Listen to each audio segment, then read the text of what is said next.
of course, you have your own proud Romanian armed forces to defend Romania, but if an attack would take place from whoever, be it the Russians or whoever would attack NATO or would attack Romania particularly, it is not only Eastern Sentry which will help you.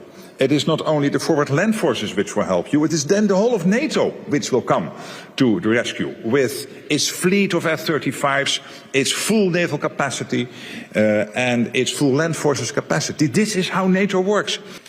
În primul rând, urez bun venit în I'd România. like to welcome Secretarul General al NATO. to Romania, Secretary General of NATO, Mark Rutte. This is his first visit in this quality in Romania, and I'm happy to welcome here. We've had a discussion, a very productive one. I would like to mention that during these days, especially tomorrow, NATO and Romania are organizing jointly NATO Industry Forum with some hundreds of companies from defense industry participating in this forum, an event that is being organized once in 2 years, and we are happy to organize it here in Romania. As for NATO and defense, Romania is implementing the national strategy for defense industry. This means 2024-2030. This means also that we are taking very seriously the revigoration of this economic area. We have a tradition. We did not have the best management during the last years, but within this context we need to revigorate, and we'll revigorate it. We also have had a discussion about the security situation in the Euro-Atlantic space and cooperation that we need to have within this context. We've discussed about the need of increasing the defense spendings. As you know, that has been the conclusion of the summit in The Hague. We also have discussed about Ukraine and how we are going to continue the aid for Ukraine. And also we discussed about the Eastern Sentry. It's a NATO program for air defense of the eastern flank, including Romania. Not only the part about the drones, but also a full program of defense, air defense, a coherent air defense program on the entire eastern flank. And within this context, we also have discussed about the additional capacities that are to be brought to the entire eastern flank, including Romania. On behalf of Romania, I've also mentioned that Romania is to continue, as I've said, it will continue to invest in consolidating its capabilities, military capabilities. We have discussed a little bit about the Black Sea area, where Romania has a special interest of security. As for the eastern flank, also we've discussed about hybrid threats and the way we can cooperate on this. We reaffirmed the fact that Romania will fulfill its obligations to which it committed and will continue to be a provider of security and of a country contributing to the Euro-Atlantic security. And as a conclusion of these discussions, I'm inviting the Secretary General to continue. The conclusion is that our country has allies and it is accordingly protected against any threatening potential. Secretary General, dear Mark, you have the floor. Well, good afternoon, everyone, and President Dan, dear Nikusor. It's a pleasure to be here with you in Bucharest. And we had already indeed very fruitful discussions on my first visit in this capacity to Romania. For more than 20 years now, Romania has been a steadfast and valued ally.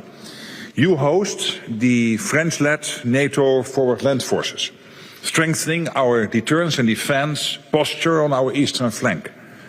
Next week, as part of the Dacian exercise, NATO will exercise scaling the presence from a battalion to a brigade. Romania provides important leadership in the context of the Black Sea region. You already mentioned it, which is, can I stress this, of strategic importance to the whole of the alliance. NATO also highly values Romania's, Bulgaria's and Turkey's efforts in this Black Sea region to expand demining and patrols. You contribute to NATO missions in Kosovo and Iraq, contributing to peace and stability beyond your borders. And you are a strong supporter of Ukraine as they defend against Russian aggression and pursue peace. Romania understands the importance of investing in defense, and you lead by example. You already spend more than 2% of your GDP on defense, with plans to increase to 3.5% by 2030. And an additional 1.5% of GDP is earmarked for defense and security-related investments. In all these ways, it is clear that Romania is invested in NATO, and let me be clear, NATO is invested in Romania. In recent months, you have seen Russian drone incursions into your airspace. NATO's response has been swift and decisive. Regardless of intent, NATO takes these incidents extremely seriously, and we will remain vigilant. Deterrence is the bedrock of our defense. And so we are making crystal clear that NATO is ready, willing and able to do what it takes to defend. This includes, indeed, activities like Eastern Sentry, that adds strength and flexibility to our posture along the entire eastern flank, including the Black Sea region. This means more capabilities that can be brought to bear whenever and wherever needed. There should be no doubt of NATO's resolve to protect the alliance on land, at sea and in the air. And we're working together with industry to secure the technology, artillery and ammunition we need to continue to defend every inch of Allied territory. And here too, Romania is playing an important role. Thank you again, because today and tomorrow I will attend, thanks to your hospitality, the NATO Industry Forum here in Bucharest, an event that really illustrates the best of NATO, bringing together civilian and military allies and partners, government officials and industry leaders, from big firms to the small startups. And we will be meeting with one shared goal: to help bridge the gap between what we have and what we need. NATO and the defense industry are working hand in hand to accelerate innovation, procurement and production. We are working together to scale up production while driving down cost, to speed up innovation and adaptation, and stay ahead of the curve, because our adversaries will continue to test us.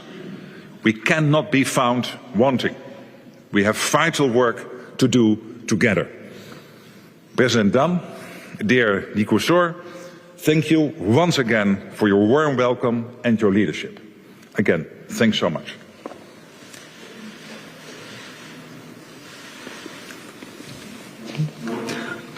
Întrebări. Questions. Hello, Emma Stoica, DG24.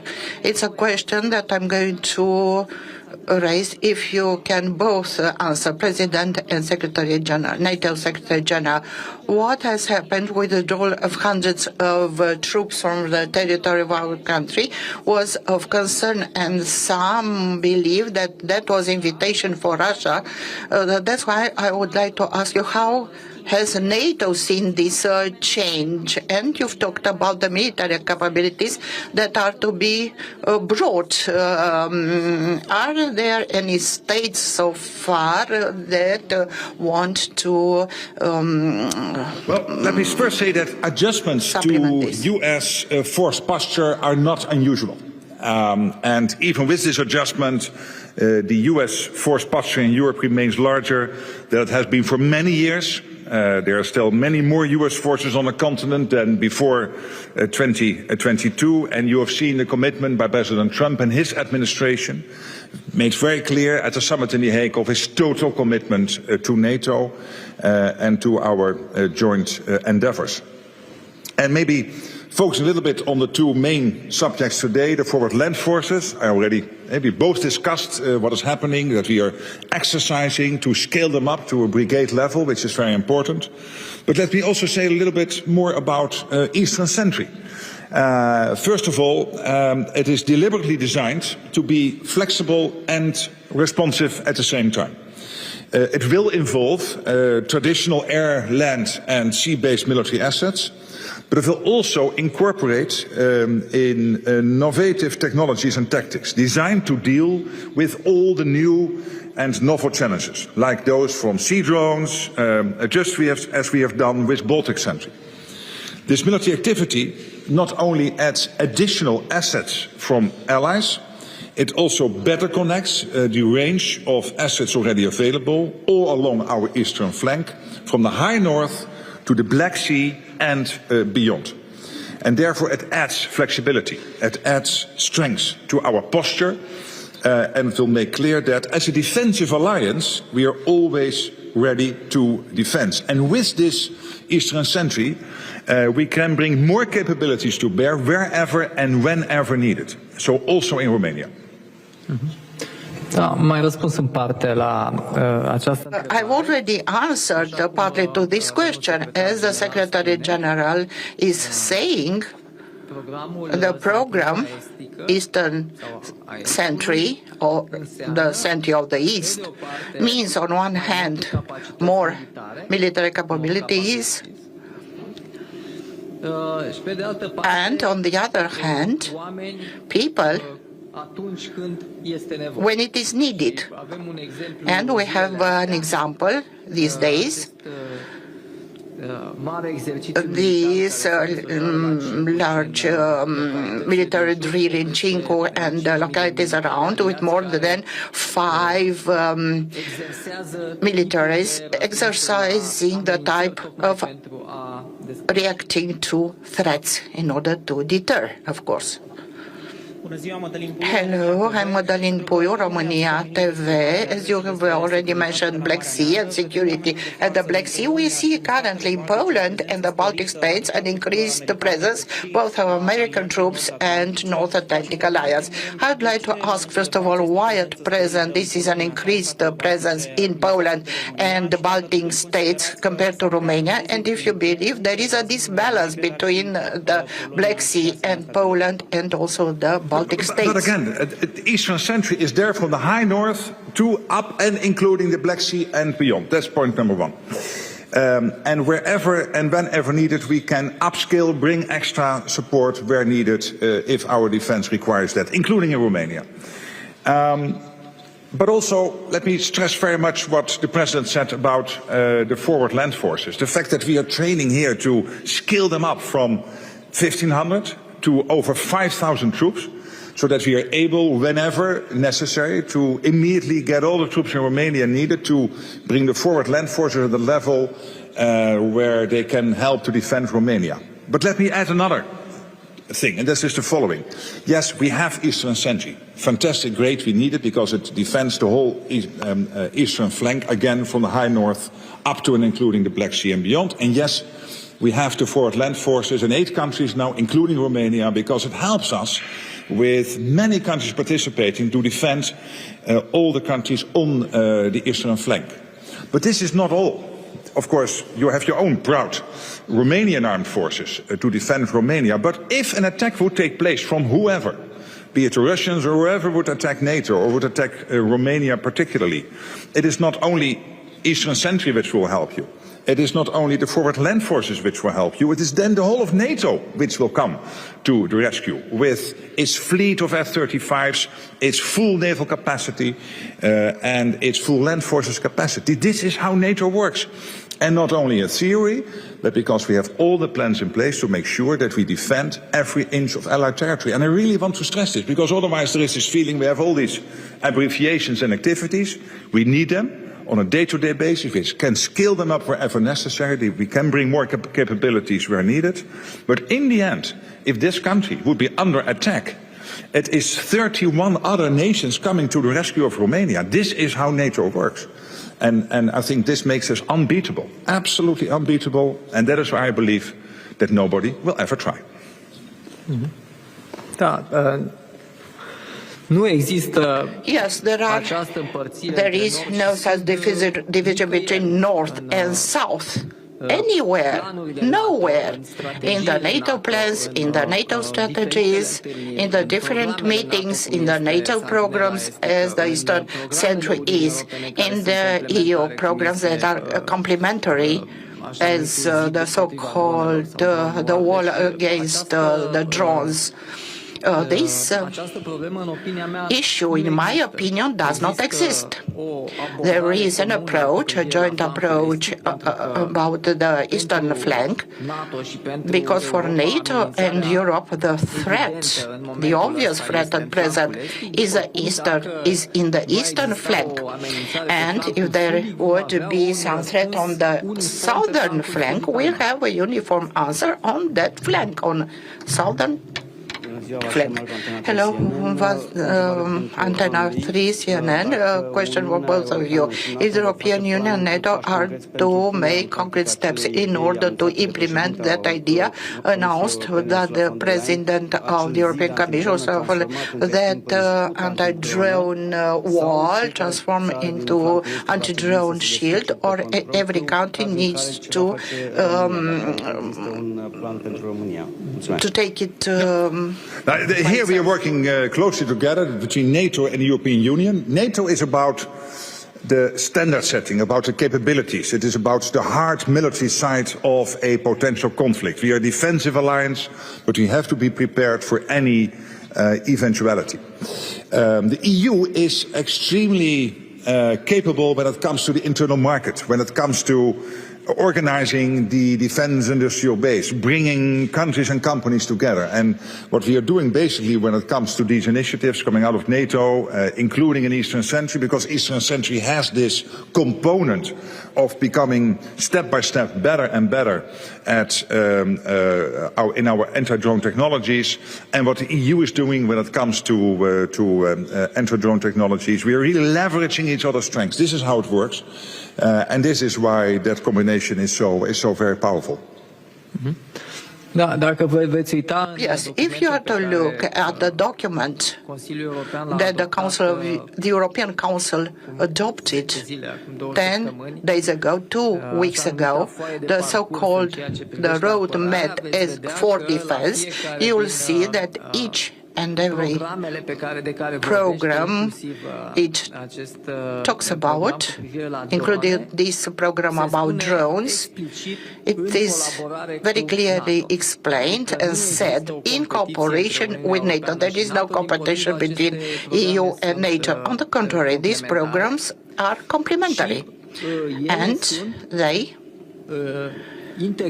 are integrated into the general defense, NATO general defense plan. And as a component of this plan, there are tasks for every member state, and there are facts that are interoperable and in the NATO coordination, so to say. And if I may, I would like to add, there is new information that Russia, Putin called the Council of Defense of Federation as a reaction to the nuclear tests started by US this morning. Is there any answer of NATO? I mean, I stopped long ago to react to every meeting President Putin is organizing. He is well paid as President of Russia, so I guess he has to meet sometimes with his people.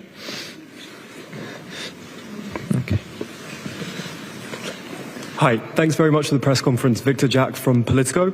I just had a couple of follow-up questions on the first colleague that asked questions. The first being, even if it doesn't have any concrete material impact, symbolically at least, does the US troop withdrawal from Romania send a bad signal to Russia at a time when Putin is ramping up hybrid attacks against the alliance? And have any other allies already committed to replace these troops with their own? Thank you. Again, this happens all the time. I really think we are making a little bit too much out of this. So the US has a big presence in Europe, and that presence is there. And within that presence, they are always looking how can they make best use of their resources they have in Europe, within, of course, helping NATO to defend every inch of NATO territory. These adjustments take place.